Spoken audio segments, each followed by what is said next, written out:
बच्चों, आज हम पढ़ेंगे कक्षा 7 विज्ञान यानी साइंस का अध्याय 11 जंतुओं और पादप में परिवहन। हम आपको बताएंगे बच्चों इस पाठ से संबंधित प्रश्नों के उत्तर। अभ्यास प्रश्न उत्तर में यहाँ पर सबसे पहला प्रश्न आपके लिए कॉलम ए में दी गई संरचनाओं का कॉलम बी में दिए गए प्रक्रमों से मिलान कीजिए। आप अपनी पाठ्य पुस्तक में देख सकते हैं बच्चों इस प्रकार से कॉलम ए और कॉलम बी। और क है यहाँ पर रंध्र, ख है जाइलम और ग है मूल रोम और ग है फ्लोएम और ग है क्लोरोप्लास्ट। और इसके साथ आपने यहाँ पर इन्हें जो है मिलान करना है इनके साथ। तो आइए कैसे मिलान करेंगे उत्तर में देख लेते हैं बच्चों। यहाँ पर ये है आपका उत्तर और यहाँ पर आप लिखेंगे कॉलम ए, कॉलम बी रंध्र के साथ लिखेंगे वाष्पोत्सर्जन और ख वाले में जाइलम के साथ लिखेंगे जल का परिवहन, मूल रोम के साथ लिखेंगे जल का अवशोषण और फ्लोएम के साथ भोजन का परिवहन और क्लोरोप्लास्ट के साथ लिखेंगे कार्बोहाइड्रेट का संश्लेषण। इस प्रकार से आपका पहले प्रश्न का उत्तर हो जाएगा। इस प्रकार से आप मिलान कर सकते हैं। आई बात समझ में। इसके बाद दूसरा प्रश्न है बच्चों रिक्त स्थानों की पूर्ति कीजिए। और यहाँ पर आप देख रहे हैं ना आपके लिए रिक्त स्थान छोड़ रखे हैं, आपने यहाँ पर भरना है। और यहाँ पर जो है क्या है आपके लिए हृदय से रक्त का शरीर के सभी अंगों में परिवहन के द्वारा होता है। तो किसके द्वारा होता है आप सोचिए, अभी हम आपको उत्तर बताएंगे बच्चों। और ख वाला है हीमोग्लोबिन कोशिकाओं में पाया जाता है।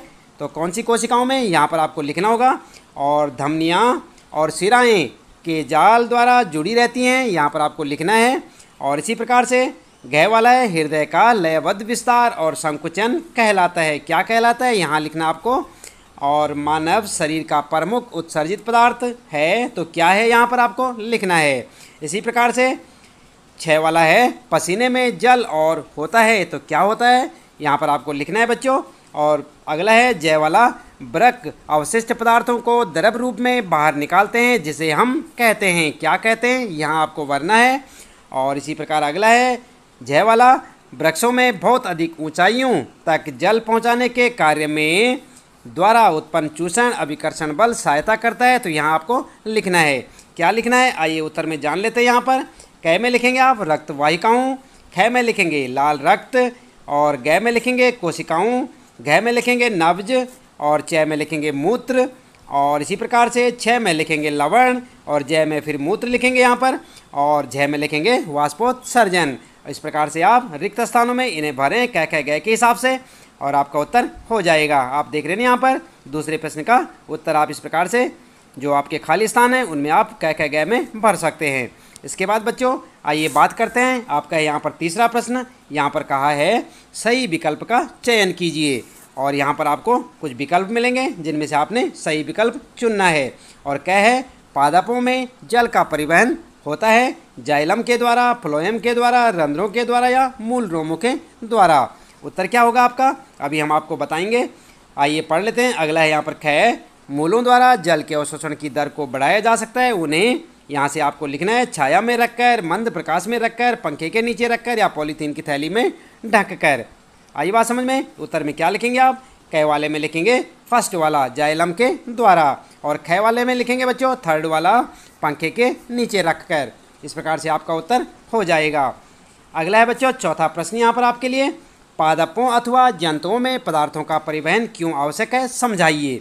तो यहाँ पर आप जो है उत्तर में लिखेंगे सभी पादपों व जंतुओं को भोजन ऑक्सीकरण के लिए ऑक्सीजन, जल आदि की आवश्यकता होती है। साथ ही शरीर के अवशिष्ट पदार्थों के उत्सर्जन की भी आवश्यकता होती है। उपरोक्त संवहन कार्यों के लिए विशेष ऊतक और अंग कार्य करते हैं। उन ऊतकों व अंगों का कार्य ही पदार्थों का परिवहन करना है। तो इस प्रकार से आप अपने इस चौथे प्रश्न का उत्तर लिख सकते हैं। ये आपका चौथा प्रश्न बच्चों और उसका उत्तर।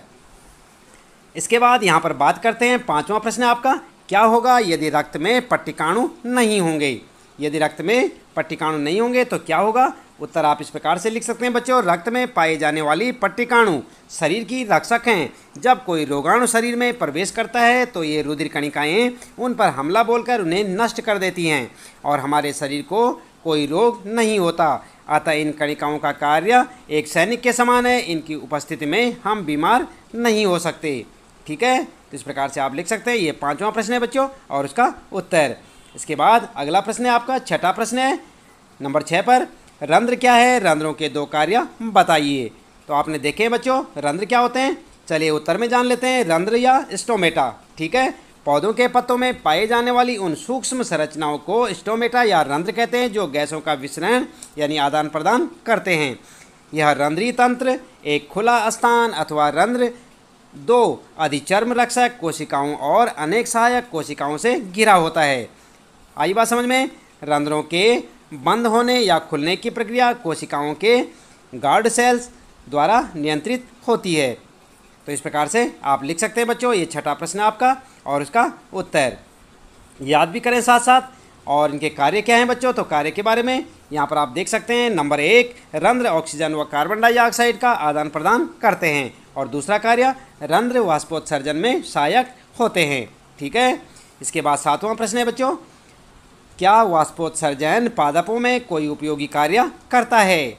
उत्तर क्या लिखेंगे? उत्तर आप लिखेंगे पौधों की पत्तियां निरंतर वाष्पोत्सर्जन करती रहती हैं जिससे अतिरिक्त पानी को बाहर फेंक दिया जाता है।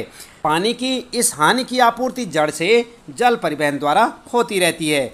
पत्तियों में वाष्पोत्सर्जन से पौधे के अंदर कर्षण यानी कि खिंचाव उत्पन्न होता है जिसके द्वारा जल पौधे के शीर्ष तक पहुंच जाता है और पौधे की पत्तियों में जल व खनिजों की आपूर्ति होती रहती है।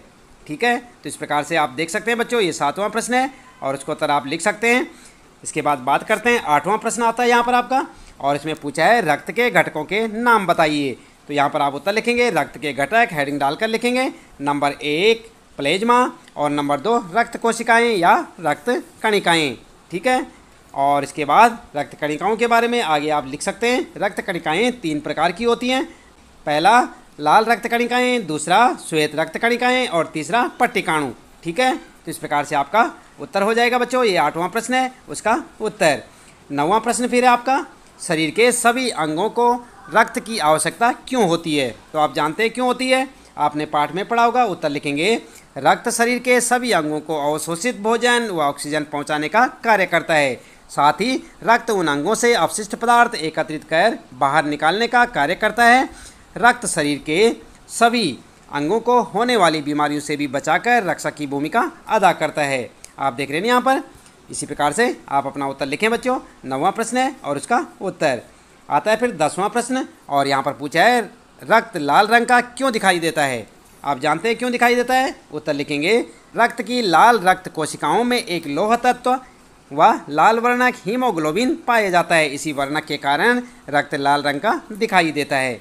ठीक है, और इसके बाद 11वां प्रश्न है बच्चों, हृदय के कार्य बताइए। उत्तर में लिखेंगे सबसे पहले हृदय के कार्य और हेडिंग डालकर लिखेंगे आगे। नंबर 1 शरीर के सभी अंगों यानी भागों तक ऑक्सीजन युक्त रक्त का परिवहन करना हृदय का कार्य है। और दूसरा कार्य क्या है? शरीर के सभी भागों से कार्बन डाइऑक्साइड व अन्य अपशिष्ट पदार्थों को शरीर से बाहर निकालने में हृदय सहायक है। तो इस प्रकार से आप लिख सकते हैं हृदय के कार्य। इसके बाद 12वां प्रश्न है बच्चों, शरीर द्वारा अपशिष्ट पदार्थों को उत्सर्जित करना क्यों आवश्यक है, यानी उन्हें बाहर निकालना क्यों आवश्यक है? तो उत्तर लिखेंगे जब शरीर की विभिन्न कोशिकाएं अपना कार्य करती हैं तो कुछ पदार्थ अपशिष्ट के रूप में निर्मुक्त होते हैं। प्रायः ये पदार्थ विषाक्त होते हैं, इसलिए इन पदार्थों को शरीर से बाहर निकालना आवश्यक हो जाता है, वरना इन पदार्थों से शरीर को कुछ भी हानि होना संभावित होती है, यानी कि हम बीमार पड़ सकते हैं। ठीक है, तो यहाँ पर आप लिख सकते हैं 12वां प्रश्न है ये। इसके बाद आता है आपका 13वां प्रश्न बच्चों और इसमें पूछा है मानव उत्सर्जन तंत्र यानी वृक्क का चित्र बनाइए और उसके विभिन्न भागों को नामांकित कीजिए।